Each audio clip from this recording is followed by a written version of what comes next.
Bon. Alors une fois que vous avez ça, vous allez dans la palette des calques.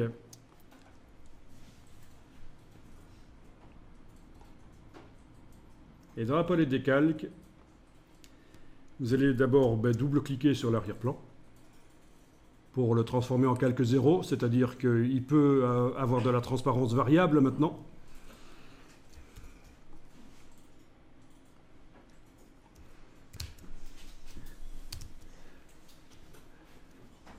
Donc vous avez double-cliqué sur le calque, il peut contenir de la transparence, et maintenant vous allez double-cliquer sur la droite du calque, du nom du calque, ce qui fait apparaître la boîte des styles de calque. Bon, que j'aurais pu obtenir en allant dans le menu calque, style de calque, options de fusion. Donc parmi tous les styles, c'est les options de fusion, qui existent depuis très longtemps dans Photoshop. Et là, vous avez les curseurs pour écrêter, pour rendre invisible le fond noir. Alors vous pouvez tester. Déjà ici, vous pouvez prendre le curseur de gauche, l'indicateur de gauche sur le curseur du dessus, en fait, et vous l'amenez vers la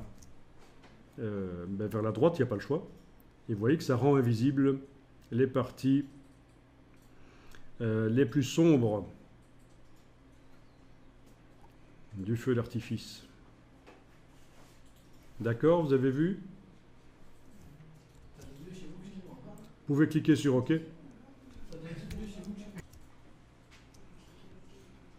Bon, alors remarquez que le damier de transparence ici, chez moi, je l'ai modifié. En fait, vous avez un damier qui est certainement plus agressif pour les yeux. Bon, c'est l'occasion, hein, pendant que certains sont en train de rattraper le coup, qui sont un peu en retard, on va aller modifier le damier de transparence.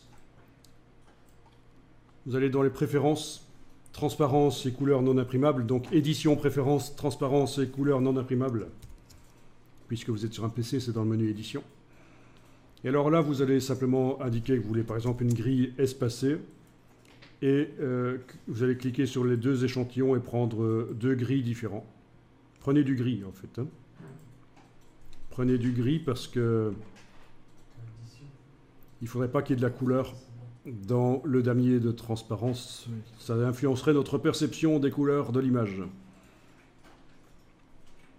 Ok. Je veux dire, pour tous les travaux qu'on va faire après, il ne faudrait pas que le damier de transparence soit un peu coloré. Donc je vous répète, édition, préférence, transparence et couleurs non imprimables. Vous pouvez choisir ici gris espacé pour avoir des grands carrés et vous cliquez sur les échantillons ici et vous choisissez. Donc dans le sélecteur de couleurs qui est affiché là avec le bouton T enclenché, donc la teinte est dans la réglette verticale, vous avez ici tous les gris.